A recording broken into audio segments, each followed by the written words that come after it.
Hello everyone and welcome to the main stage here at MagicCon Philadelphia. It's so good to have your company here today as we get stuck in with our first panel. I've already told you that All Will Be Art is the first panel here. It's an art panel talking about the vision, the creation of the art that brings new Phyrexia to life as part of this All Will Be One set that we're all enjoying playing with at the moment. And it's my great pleasure to welcome to the stage the host of this panel. You know him, you love him. Please join me in welcoming Sam from Ristic Studies.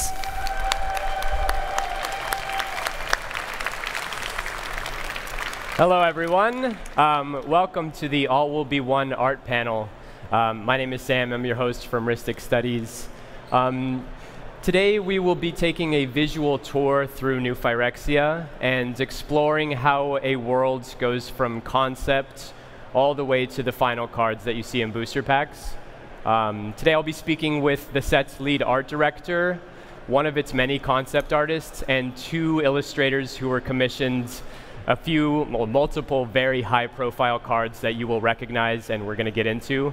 The goal is really to provide some insight and context into the colossal creative effort and endeavor that goes into building a magic world. And if you know me, that's what I'm all about. So I'm really excited. I really hope you enjoyed this conversation.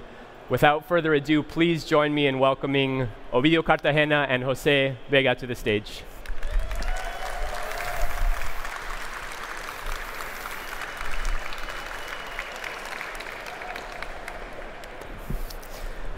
Okay, please introduce yourself for us. My name is Jose Vega, and I'm one of the senior concept artists at Studio X.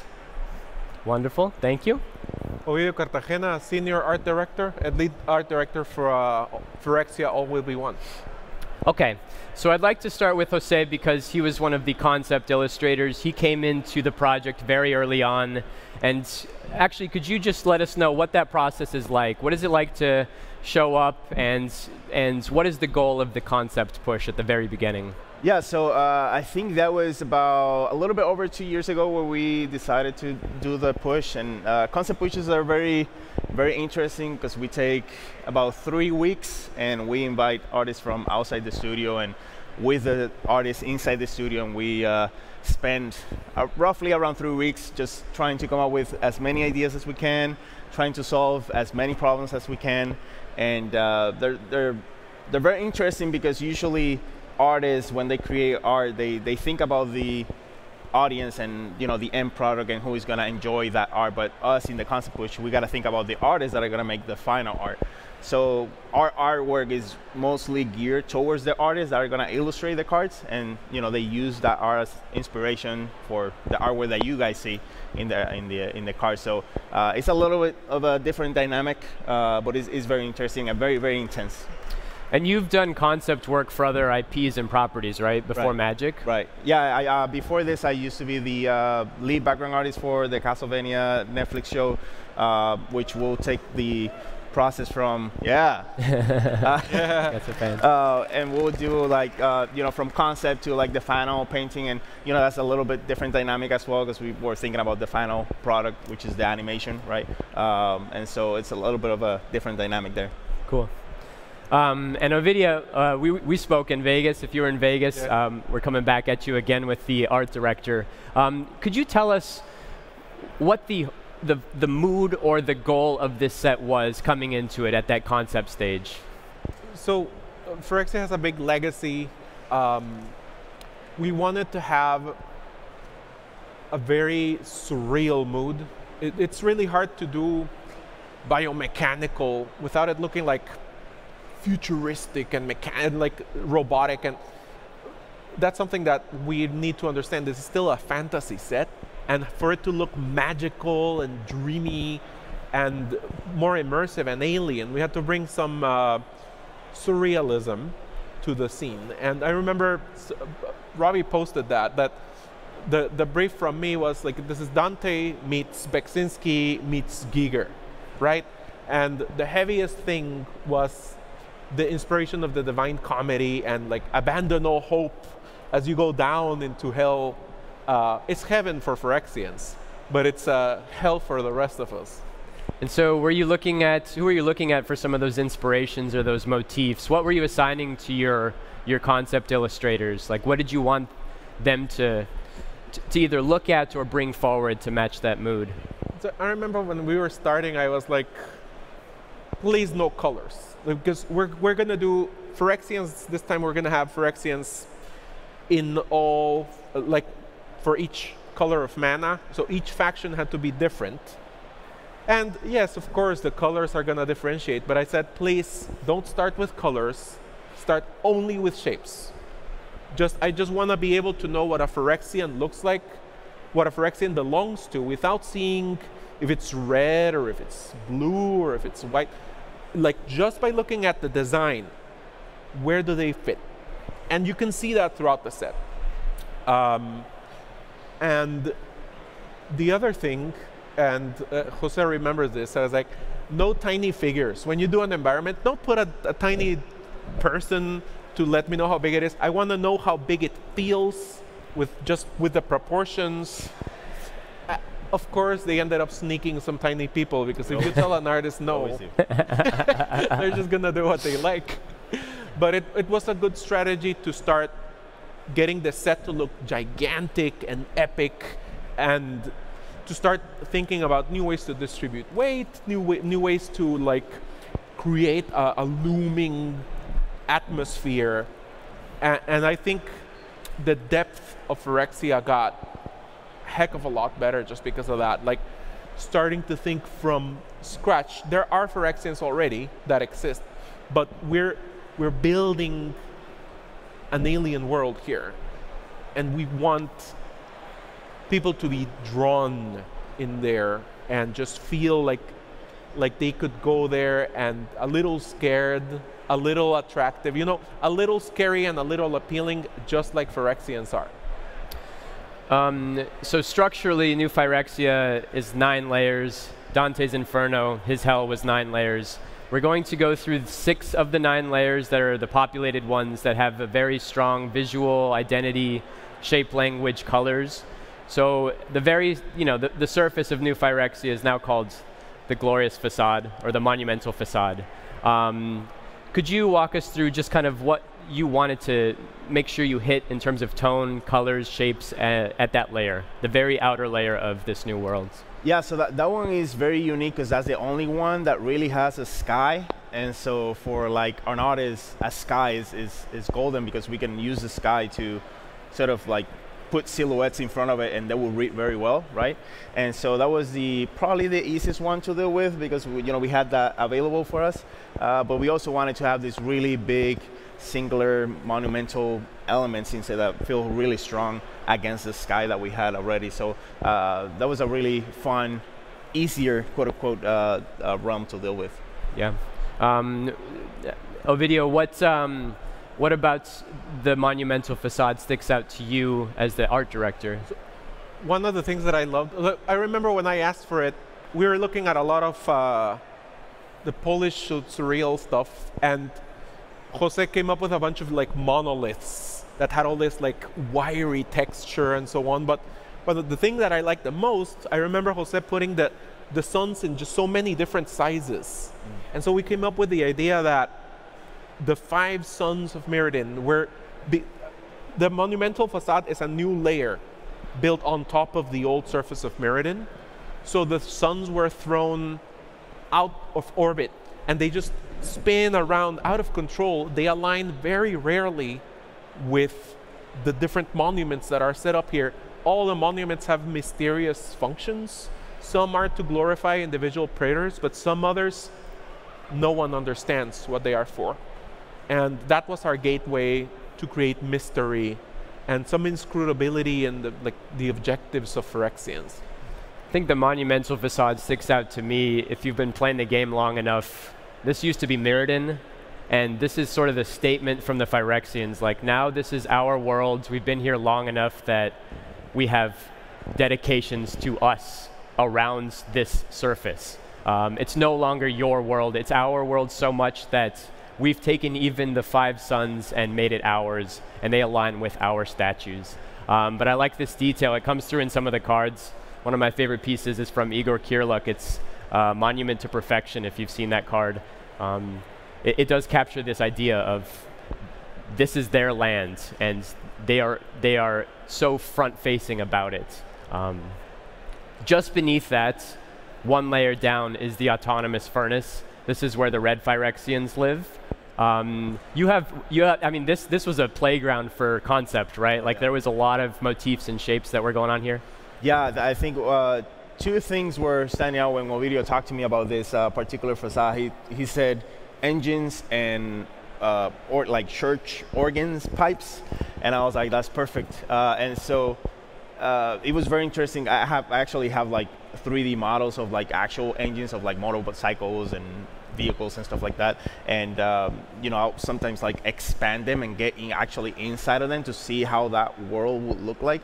And so using that with the repetitive shapes of the pipes and all that, we wanted to bring that sort of feel that you're inside this engine, everything is like heating up, there's really no a safe place to stand still because you're always sort of like burning up kind of thing. So it was definitely one of the funnest places to play with. Yeah, this motorcycle meets church pipe organs. Yeah, what a combo. I don't know if that mix very well, but they both make glorious music. That's true. Right? Yeah, the pipe organ and the motorcycle engine. Wonderful. So obviously this is red. So a lot of the illustrations you see here, lots of line work, lots of metal textures, but strikingly red and orange. It's supposed to be aggressive. Of course, when you play with these red cards, a lot of them have haste. Art direction and mechanics often go hand in hand. So you see that right away from the furnace here. Yep. Okay, just underneath that is the Hunter Maze, correct? Yep. I loved the feeling of persecution, but static in there. It's a complete forest, just all made out of copper. And what you perceive as depth is it's not fog, it's not moisture, it's acid, right? It's just atomized into the environment. The concept was, it's a series of canopies, just like a jungle, or a jungle gym from hell. It's a series of canopies that don't end. Wherever you are, you could be just snatched by Phyrexian, because the Phyrexians in the Hunter Maze, they camouflage in the trees, because they're made of the same material. They can just come out and snatch you. And this is so that only the most alert and strong visitors can survive it. And if you're strong enough, you put up a good fight, you get the honor of being completed, right? Like you just get inducted in there. But yes, it's really hard to find your way around it. Just like in the real forest, the landmarks and everything, the landscape shifts, and it's really hard to find your footing.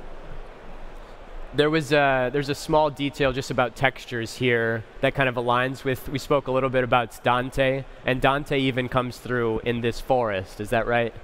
Yes, and like if you're a fan of the Divine Comedy like me, you're gonna see in the cards that we're referencing a lot of the punishments for the sinners, right? Like there's people that were turned into trees, so there's Phyrexians that it just looks like a walking tree, but has a bunch of human heads on it. But there's some wacky stuff. Yeah.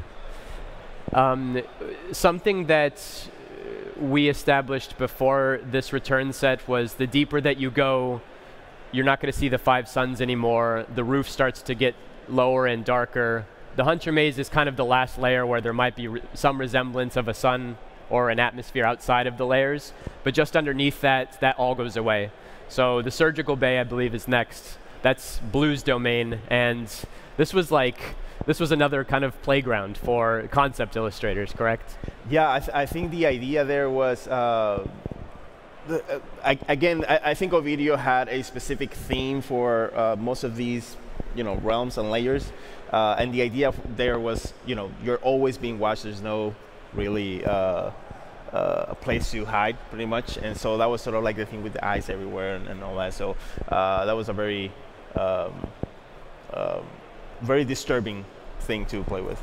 Yeah, I remember I think it was Leon who started putting all the eye stalks Yeah. everywhere. It's like there's trees and stuff with like tubes, and it's like a camera that just can look at you. And Not a good film. I remember asking the artist, like, can you, like, when you do draw the art, can you please make the eyes like all like just focus on the viewer, right? There's a few. Sarah Finnegan painted one, and all the eyes are turned towards they look like cameras, of course. Like the concept is surveillance, studying. That's what Jingitaxias does with everything, right? Like his approach is to just, oh, interesting. How can I make this better? No matter where you are about to be studied and you are about to be experimented on, right? Yeah. Like that's the first step, just the observation and everything. And I think that paranoid feeling across the whole surgical bay, because there's no area where you are not seen. Even the sky itself has gigantic rings of observation. Like above the quicksilver, above the metal, you will always see just these gigantic rings where the light comes in, but you're also being just persecuted here. A lot of the blue Phyrexians really capture the surgical side of the surgical bay. Lots of like sharp instruments. Some of them I read flavor text that kind of brought forth this idea that when you have a creature that walks on needles for legs, the sound of that skittering across a metal surface. I don't know if you've been to the dentist, you know what it sounds like to just hear like that, you know, that clinking is so horrific in the right context, and that's what the surgical bay is all about bringing forward. If you wanted to add a sort of audio track to the surgical bay, it's dentist instruments clinking against metal. Like Edward Scissorhands? Yeah, like an Edward Scissorhands, but worse because Edward Scissorhands is high tech. Right. And, you know. We were just talking about earlier, right? Like, I remember one of the environments, the creative director was like, oh my God, I can just hear the footsteps like taka, taka, taka, taka, taka, taka, just clacking on the metal as they walk along. Yeah. Yeah, it's this is the most unnerving of the layers for me. Beneath this, the dross pits, and this was really, we leaned into some of your specialties for this. The dross pits, there is absolutely no sunlight. This is where the black Phyrexian faction lives. It's a layer of incessant infighting. The Thanes are always vying for control. What were you leaning into, and what colors and shapes did you want to bring forward for the dross pits? Yeah, I think I spent on this one the majority of my time. We really wanted to have a very sort of like organic structure to, you know, whatever structure we had in there. And also have the feeling, especially for the fighting pit, we all really wanted to have like this old feeling of like multi-layer that if you fall, you may end up somewhere else and you continue the fighting and all that. But as you said, you know, in all these layers after the glorious facade, you know, there's really no sky or anything. So you can really look up and see another part of the layer above or another part of the layer that you're in. And so in some of the concept art, we have this like, almost like this like ribs sort of language shape on the roof that tell you that, oh, this is not over, you can still go up there and, you know, continue your venture or whatever. And so we wanted to have that sort of depth feeling about, while being still be very dangerous and toxic. Mm-hmm. Yeah.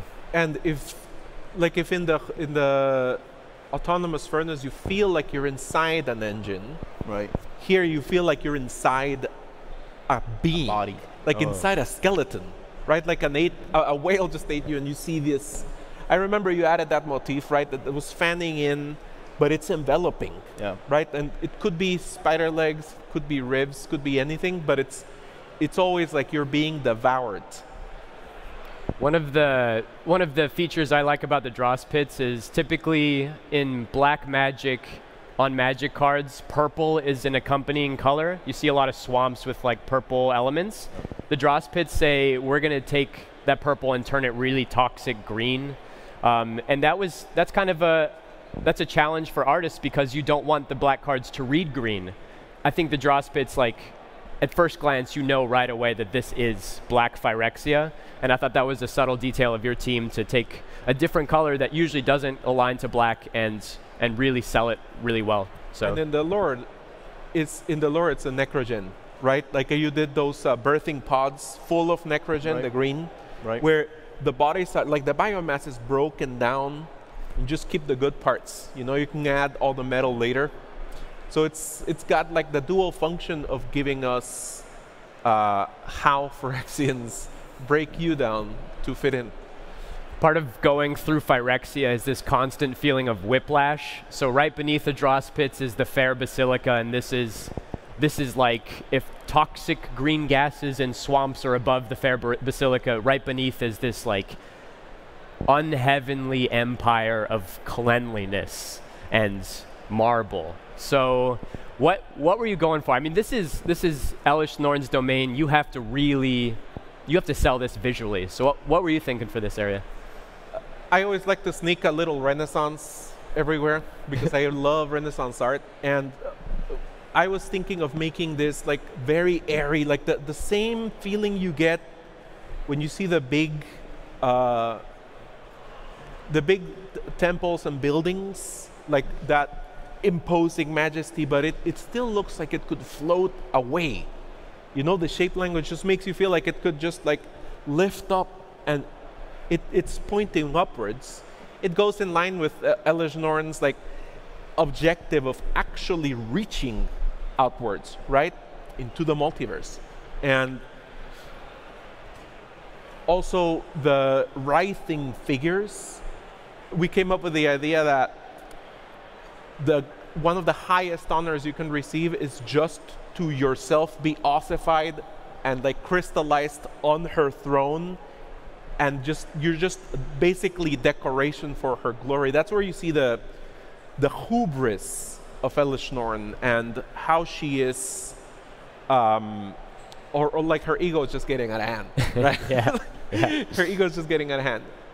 But for them, it's a great honor just to be included here, and you see them like reaching up outside the basilica and inside.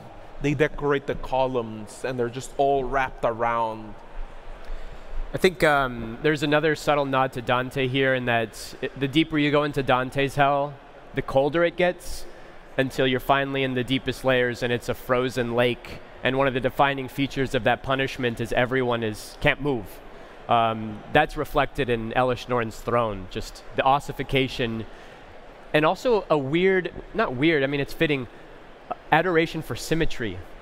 In the fair basilica, everything is symmetrical, and it speaks to this like unnerving elegance that the white Phyrexians have. So now we have the world established. The concept art and the concept push is done. We have to populate it with characters. Magic is about creatures.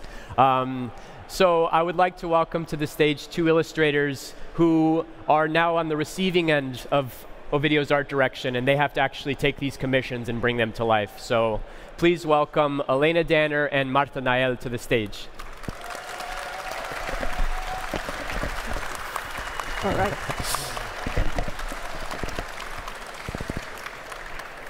Okay, so for this next section, like I said, we're going to speak about specific commissions, and these are high-profile, like, marquee cards for the set. The first is Atraxa, and that comes from Marta. So Marta, could you please introduce yourself and tell us how you got to work for Wizards and your experience with illustration? Mm-hmm. I'm Marta Nael. I've been an illustrator for 10+ years. And I started working for Magic in 2019. It had always been a long-time dream for me, working for Magic since I was a child. So I got super excited when I started working for Magic. And my first set was Zendikar Rising with Molecule Rebirth. That was my first card. So you receive an email from Ovidio that's like, all right, Atraxa, go. What is that like to receive such a high-profile, legendary creature with such an esteem? Like, what are those first moments for you like, and what's the process of going from the description to your next step? Actually, both Atraxa and Kaya were in the same email, so it was amazing. I got super excited. I immediately felt the rush and the pressure to do a good job. And I mean, the the process is kind of similar to the other cards, but with the added pressure to do a good job of characters that are so important in the Magic lore. And the process is like we get some wall guide where we can see all the amazing concept art that has been made for the set, and we get I guess artists, I guess you also do that. We get to look for references everywhere, like get inspiration from other artists, and I mean, as long as we stick to the original concept and the resemblance is there, I guess that's. So for Atraxa, what were the defining features of Atraxa that you knew you had to, kind of bring out in the card, and especially a card like this that has so many figures that accompany Atraxa? It's hard enough to paint the angel, but as you see in Marta's painting, there's like 50 other figures in reverence of Atraxa. So walk me through how you balanced that, and also what you knew you had to accomplish with Atraxa. I think in this piece, the mood was really important, trying to achieve this otherworldly lightning and having this light spot on top of Atraxa, whereas the rest of the characters are like out of this main light. And basically, I wanted to achieve that feeling of beauty in darkness, the elegance of the character. Yeah, basically that. And were there ever any moments where, was the sort of pose that we see on the final card, was that the first pose that you kind of formatted for Atraxa? Yeah, I think I had a really clear image in my head of what I wanted to achieve, like kind of a classic art pose to achieve that, like what I was mentioning, the elegance in the character, because despite the darkness of the set, I feel it's really beautiful and elegant. Yeah, I think everyone knows Marta's color palettes are often in that realm, so to bring forth this, again, unheavenly angel, this I don't know, this Phyrexianized angel with such a beautiful color palette is in itself a little jarring. What's it like to work on Kaya? How does the composition transfer over, especially when you have a new aspect ratio for planeswalkers, because it's a different layout for planeswalkers? Yeah, exactly what you mentioned. It's a challenge to try to place the main action at the top of the card and still make it work in, the card layout and then as a whole painting, like the illustration. And also, trying to get the resemblance of the character so that it looks as the original concept. And this is also another painting that has other figures in the backgrounds that when you peel it off of card size, you get to see what's going on behind Kaya, because that's part of the world building elements too, right? Yeah, exactly. Trying to make her look powerful and badass while having all the sliced Phyrexians in the background. Yeah. It was a lot of fun. Those are the cool details that you get to see when you kind of remove it from the context. Wonderful. So again, those are two very high-profile legendary characters that have a pedigree. You have to nail it. I think Marta excelled at that, obviously. Also populating, new Phyrexia. This is another marquee element of Magic, our basic lands. Alayna, could you introduce yourself and kind of give some background as to how you work in Magic? Yeah, my name is Lemmer-Danner, and I'm a Magic illustrator. I started playing Magic in 2004, and I was just starting to go to art school at the time, and when I played Magic, I was like, this is what I want to do. I want to draw for this. So I finally started illustrating for Magic with Hour of Devastation. My first card was Supreme Will, and I've been working pretty much full-time on Magic ever since. So. Cool. What's it like to get a commission for, again, these are high-profile cards. What was your first step in realizing new Phyrexia on the basic lands? So the first step is usually they ask you in a wave how many cards you can do, how much, you get about 6 weeks. And so they're like, how many illustrations can you do in that time? And usually I'm 2 to 3, but sometimes, if if I know that I want to work a whole lot and I'm feeling kind of cheeky with the art director, I'll be like, well, I'll take 2 to 3 unless you want to give me a full land cycle. And Ovidio called my bluff on that one, was like, okay, you got it. So I definitely signed up for about 6 weeks of working Okay. a lot. So. And yeah, so cool. Yeah, these are amazing. What you're seeing are, there was an initial round of sketches. These were pretty developed sketches. Yeah. A couple of small differences. What were the main, step 1 draft and then into the final? What were those changes like for you, and what needed some tweaking? So some illustrators will do like their sketches and they'll be pretty loose. I don't work like that at all. I like try to come up with like a really kind of solid plan, because the way we work is like you do a sketch and then it's either approved or not, and then it's the final. And I'm always worried about the art director getting my final and being like, what is this? Where did this come from? So with my sketches, I try to they're usually full color and pretty well developed. In the Phyrexian landscape, only a couple things changed, like the plains in the center, the overall shape changed a little bit, because the comment was it was a little too close to Nicobolas horns, and to come with like kind of more of an original shape there.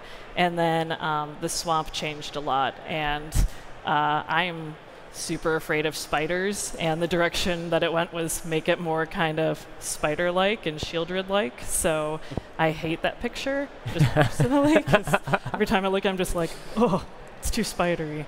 But hopefully that means it's doing its job of looking creepy. So Yeah. Yeah, each of these lands have a very distinct shape that commands the sort of architecture. But there's also the little Easter egg of the Phyrexia symbol in each of them too. That's a lot to do for a basic land that is usually just a beautiful panorama. Were there any like specific challenges on any of these that really you remember either grappling with, or the opposite of that, which is like, oh, this rocks, I can't wait to paint this in full and do the details? So the original brief did not include having the Phyrexian symbol in each image. There was in the concept art Bible that they give us, there was like an image that had kind of like the Phyrexian symbol in the middle of the monuments, and I was like, that is so cool. So I started with the plains, and the plains was in the center of the piece already. So I was like, okay, let's make it look really cool. Let's really have the Phyrexian symbol there. And then I was working on the other ones. The next one was the island, and I was like, oh, it'd be cool to use water to show the Phyrexian symbol too. And it's like, okay, well, I should just do that for all of them and try to find a cool way to incorporate the Phyrexian symbol on all of them. So the hardest one to do, I think, was the forest, because it's like all those branches and everything, but trying to have that centerpiece too, to kind of tie it all together in front of the sun. So you all must promise me something. Alayna, both Alayna and Marta will be signing all weekend at their booths. Go support their work. Promise me this, that you won't ask Alayna why the basic lands are in the order that they're in, because that is also a really intentional decision. Most Magic players know it goes from white, blue, black, red, green, usually in that order. That's not the case here for this panorama. Tell me why, Ovidio. This is top secret information, okay? Well, it's because we wanted the lands to reflect allegiance to Elish Norn. So the Praetors that get along with Elish, right, like Jingitaxias and Vorinclex, they have their monuments right next to the plains.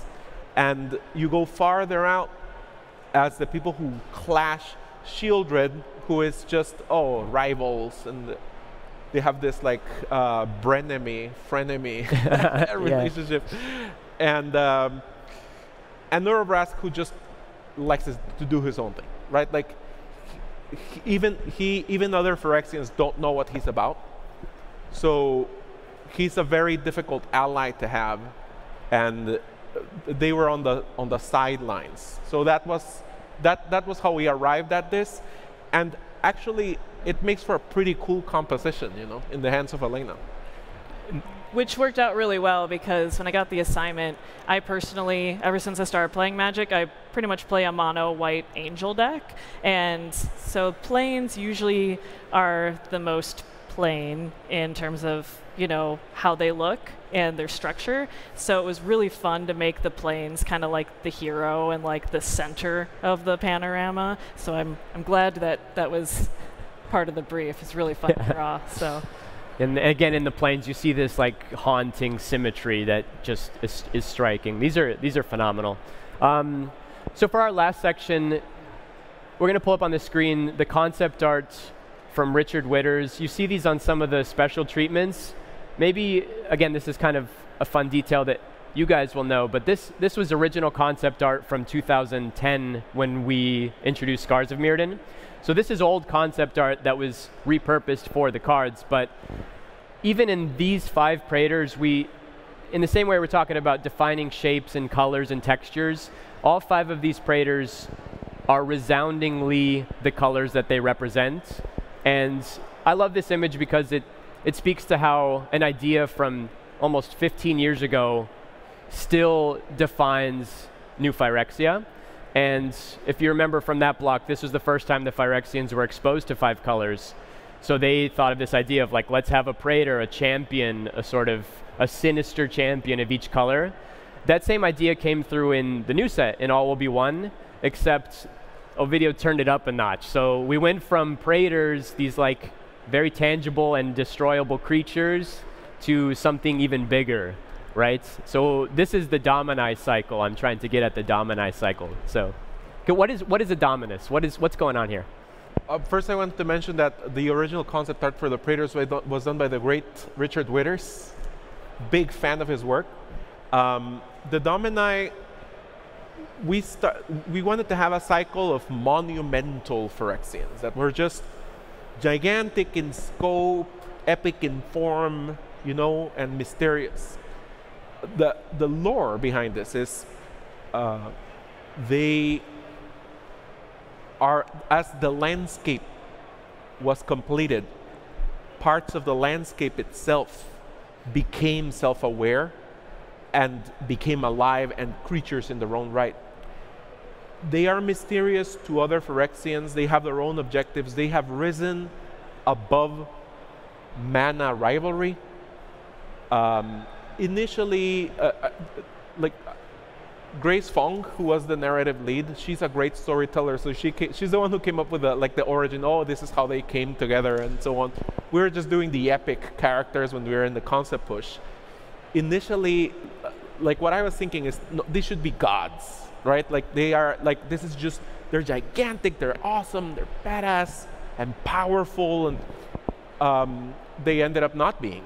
But when you play them, these are like monster cards. I already have spots in my commander decks for all of them. Yeah. So these are godlike Phyrexians that manifested from the lands. We could go to the first. I believe. Do you see Mondrak on the stage? No. Do you see Tekuthal? Ah. I'm in your head. All right, so Tekuthal, this is the blue Dominus. What's going on with Tekuthal? What do you see as an artist in this commission? I mean, as a concept artist, to me, has always been fascinated to see how, you know, artists like them use our work to come up with these wonderful paintings. You know, that to me is already enough, right? But you know, this blue it's just great to see the visual representation of the environment with the eyes and all this theme that we wanted for the blue section into this character. And Ovidio mentioned like how he mocks these lesser forms, so he had these two sort of like puppets playing or fighting against each other type thing. So I think that's just, you know, wonderful. It's very sinister. The two puppets are two Praetors, right? Right. Like, to speak of the Domini's grandeur over the Praetors. Next up, will you tell me what's next? Because I cannot see it. Is this green Zopandrel? Great, awesome. So this is Zopandrel. What do you see as an artist in the green Praetor that kind of sticks out to you? I really love how Jose Antonio Montanedo did this work, because you can tell there's a lot of detail everywhere, but the textures are amazing. Like the copper, the rusty copper is amazing. And also how despite all the amount of detail everywhere, the image is so clear and you can tell where the focal point is with the value contrast that you have in the head area of the character. Yeah, I think the copper textures are resoundingly green Phyrexia. They kind of come through here. And to speak about Jose's point of like the environment matches the forms of the figures, the flowy environment you saw in Alayna's lands are here through the figure of the Dominus. And then the scale is matched too, without scale birds or scale figures, right? So, okay, so next up, after Sopandrel is, okay, this is Mondrak. This is cool. Tell me about Mondrak. What do you see? So I think with Mondrak and with just Aleshnorn and the Fair-Basilica in general, that makes it so extra haunting and creepy, is that it harkens back to like traditional Roman and Greek architecture, like that marble, you know, that we've all been exposed to all our lives, that this is, you know, the pinnacle of, you know, human art. It's beautiful, the gorgeous like white. And the thing about Phyrexia and Mondrak and Aleshnorn is that they've taken it and just totally twisted it and made it super creepy. And Mondrak is just the pinnacle of that, because not only do you have that, but you have, what, 5 mouths and all this horrible, creepy stuff. So, and I think Jason Engel did that piece. It's incredible. Yeah, Jason Engel. So incredible. Yeah. Yeah, I read, again, flavor text that there is a wail that emerges, not a whale creature, but a wailing, a screaming that emerges from all 5 mouths. And that, again, adds like an audio track to this. Next up, this is Drivnod. So Drivnod, there's a lot of detail shape language here. You were speaking about Trevino. Yeah, for the concept push, we brought in Robert Trevino, and he did a bunch of creatures. Like every time he presented something, is like, where do you get this? Like, did you see it in a nightmare? Like, it's just incredible, his work. And he designed Drivnod with a lot, like with the Phyrexian text hanging off of him. Like I just imagine the figure like looming and walking around, like lumbering. And he had this, but it looked like a skeleton. Yeah, that's cool. Multiple arms, awesome. But then there's like a snake body. Like it looks like a snake skeleton going in the back. And Bogdan Reshunenko, I think, did the illustration. It just looks scary. Yeah. Like and there's priests like hanging on the ledge, raising their arms. Like we have no idea what they're saying to each other, but it's not nice. If you want to know what they are saying to each other, the next panel is on the Phyrexian language. I will be front and center. I cannot wait to get there. That's coming up next, so stick around. Safe, you know, a shameless plug for that. The last Dominus, it's on me to talk about this. This is, as like an art appreciator, my channel is all about looking at art. One of the things that stuck out about this to me is just how Chris Cold was able to compose the setting around the gigantic figure in the center and light it in such a way that your eye snaps to the top shape, the face. All of the colors and the forms around the Dominus point to that. And kind of leaning into this horrific idea of like weird ornamentation. You get a sense, like the longer you look, the more horrifying it gets. You get a sense of scale because being skewered from like these gigantic long industrial metal legs are the followers around him. And then pouring from the center is this motif of like Harley Davidson meets, you know, church pipes, right? Like yep. This lava pouring from the center. Trippy, yeah. Do you have any final details about this? It's really hard to pick favorites, but I really love this piece. It has an air of sacredness about it. You know, there's a certain serenity in the brutality of the design. Yeah, yeah. You were speaking about, Alayna, you were speaking about your basic lands and also the Domini of like this push and pull of like, I love that, I want that on my wall, but I don't want that on my wall, right? Like yeah. You saw that in all the Domini, yeah. Yeah, I love this piece in particular, and as you were talking about, it's like you can find equally like beautiful things happening, and then you see a body skewered and you're like, oh my God, what am I looking at? Like that's what's so amazing about Phyrexia is like, usually with lands and stuff, I try to make them as pretty as possible, like stuff you want to hang on your wall, and it's like, but this is the land of not that. Nobody wants any of this. So it's a fun balance to try to strike. Any final thoughts from you, Jose, about, you know? I mean, like Ovidio said, I mean, they're all great work. I love what you were talking about, the multiple reads. So you know, when you first look at it, just look at this really top-heavy visual image, and then as you spend more time, you have all these visual cues, you know, throughout the image, which I think are great. And the more you look at it, the more scary, I guess, it gets, right? More ugly. But like Ovidio said, it's just that beauty into the chaotic world, which is great. Yeah. And Marta, do you have anything to say about this last piece here? I mean, just to close it off, like I love the set. It's really what I'm into. I love horror and this beauty that it has. The light in this one is amazing. The mood. I love this piece so much. Yeah. Yeah, but it's my excitement what I'm talking about now. Yeah. Sam, I want to say just that it's beautiful to see when we go from idea to art, but the real people who bring this to life are the fans.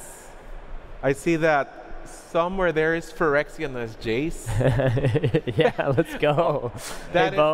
That is really when I see that the set has come to life, when people get to enjoy it, play it, love it, dress like it. That is probably the best moment out of the whole process. Cool. Awesome. So with that, we're going to conclude. Please give my artists, my guests, a round of applause. That was amazing.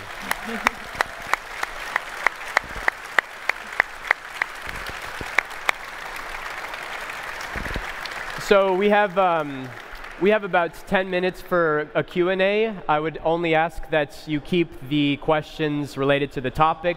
It's no use asking Ovidio what his favorite, you know, mechanic from Lorwyn is, all right? This is about Phyrexian art. So if you would like to form a line behind the microphone here, again, we have about 10 minutes, and please lean into the microphone. Sometimes it's hard to hear you from over here. So nice and proud, ask your questions, fire away. Sure, yeah, you can go first. Hi, I'm Jake Manson. I actually got to help work on the creative text. I helped work on the creative text for the set, the names and the flavor text. So as a result, I'm really curious if there are any other like card-specific visual references to Dante, and I remember reading that like Venzer was a direct reference to how Judas was being punished in Dante. So are there any more examples of that? Oh, there's tons of examples. On the one end, I want fans to find some of the references. But on the other, my favorite references was in the concept art. In the Divine Comedy, suicides, people just die and they become a seed. They come and they sprout into a tree and they are tortured. There's a couple of Phyrexians that just look like people trapped in the side of sinew and metal, and that was one of my favorite things. I remember during the concept push, or after the concept push, one of the concept artists, Ray Highsmith, we were talking, what else can we do with Phyrexians? And they started like, hey, just go nuts, right? Like one of the best Phyrexians is like just a triangle with faces on it. And there's a ton of stuff like that. I would be super happy if people started like pinpointing the reference and like tagging me. That would like make my day. Thank you for the question. Appreciate it. Awesome. Yeah. Thank you. Yeah. Howdy, y'all. Had a question about Urabrask. I know he looks very different from the last time we saw him. Do you have any information on why we had that change here? Urabrask is a bit of a, if you're familiar with the ship of Theseus, he's constantly upgrading to the point that we don't know how much of the original Urabrask is left. It's just an entity that keeps changing. And that is part of the philosophy of Red Phyrexia: individuality, originality, just always seeking the uniqueness. I wanted him to look more like the environment that was created around him. Even if you see some of the environments, like there's towers that just look like an exhaust, right? And I wanted to bring that to him a little bit more, also regal, having him look regal and domineering. I think you're gonna like, I think we're gonna see him again, I'm not sure. But that, you're gonna like what we did with, what Urabrask's Forge, was it? Where he's like, I love that pose. It was Lisa Tiawan who did one. It was one of my favorite arts. So that's what was behind it. Like, not just, oh yeah, it has to look cool and new and whatever, but also that you have to remember that the entity under all that armor might have just vanished. You just have a lot of changing parts all the time, like a car, like an engine. You can change everything, but it's still the same spirit, you know? Yeah, cool. Thank you, guys. Yeah, thank you. Hi, I had a question about, a lot of the discussion today has been about like the figurative aspect of the art, the characters. But I wanted to know if you had any like real world reference for some of the architecture. Specifically, like a lot of the Fair Basilica stuff reminds me a lot of Antonio Gaudí, those like very flowing shapes. So yeah, I wonder if any of that was part of the brief? We were speaking about Gaudí at breakfast, so you asked the perfect question here. Flowing shapes is one of the defining features. Were there? I think a lot of that has, it was more about the feeling. So we were looking at different like old artists and how, you know, how we wanted to express the feeling of how a place will look like. And so we were mostly driven with that, not a specific, like sometimes if you look at medieval or, you know, Renaissance architecture or, you know, Asian or whatever it is, it wasn't the case in this particular set. In this case, it was more about the feel and the organic stuff, because you cannot really, there's really nothing like that or much in real life, so it's really hard to find that specific reference, and we don't want to really copy anything like that, so we were mostly going with the feel of something. Yeah, yeah. Thank you. Hey there. How y'all doing? First of all, thank you for taking the time. It's a fascinating panel. I appreciate you very much. Yeah. I have a question about Mondrak. You mentioned how the white marble is supposed to make him seem more unnerving. What's with the teeth? Like, does he need to be any more scary without 5 mouths worth of chompers staring at me? What's with the teeth? What went into that design? What's with the teeth is the subtitle of the set. Yeah, that's just like, that is the set. Yeah. What's with the teeth? Yeah. First phrase I'm gonna say is, be not afraid. Actually, one of the briefs was, hey, can we make a biblically accurate Phyrexian? So okay. We were like eyes everywhere, mouths everywhere, teeth everywhere, and we wanted it to sing. So it's actually singing a hymn. That's why the columns are shattering. So it's like we can't put speakers on a Phyrexian, but we can put mouths. Okay. So there you go. Perfect. Thank you.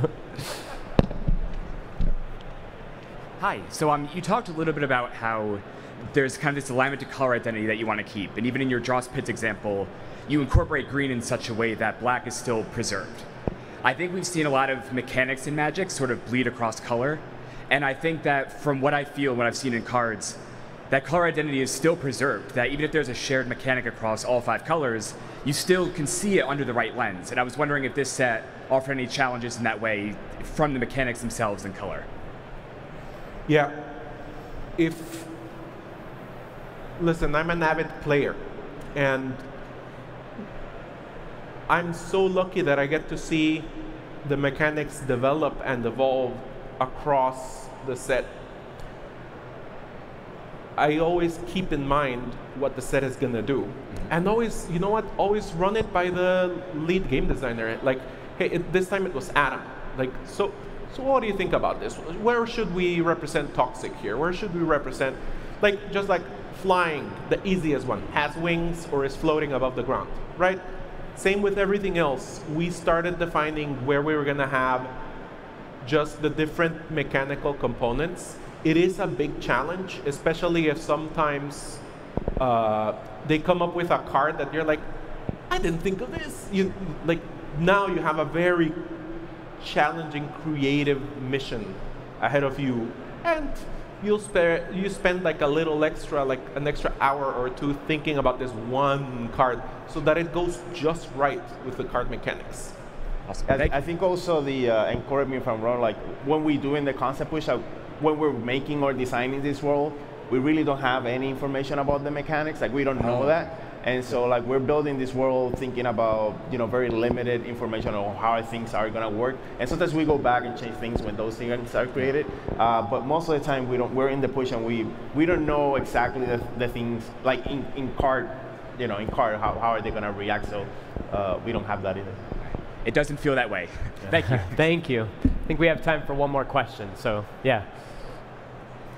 Thanks for putting this together. Phyrexians as a whole have a ton of history in Magic. What kind of thought went into this is how players know and remember Phyrexians as versus this is how we want them to be seen now? Yeah, what's the translation, the evolution? How much responsibility is like taking an old IP, a well-established IP, and giving it some new life? Since then, Magic art has changed.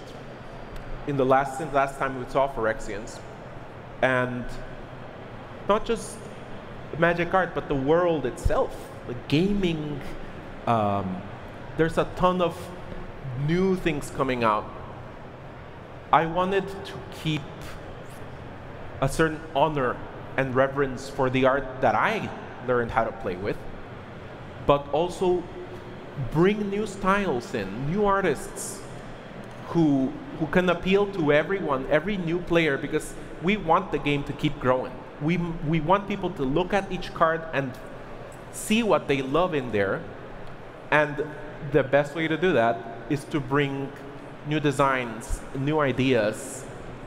And I think we did it with Phyrexia. Like, I wanted to update them. I wanted them to look newer, more appealing, and of course more mana aligned. And at the same time, make you think about the old days when, like, you could just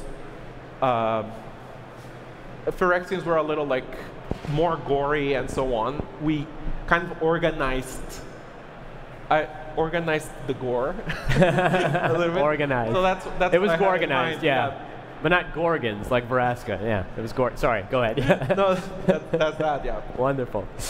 Thank you. So good to see you. Good to see you. Can't wait to give you a hug. All right, thank you so much for joining us. One more round of applause, please, for the artists. Thank you. All right, that's it. Visit Alayna and Marta in the booths at the artist signing, and see you soon. Thank you. All right.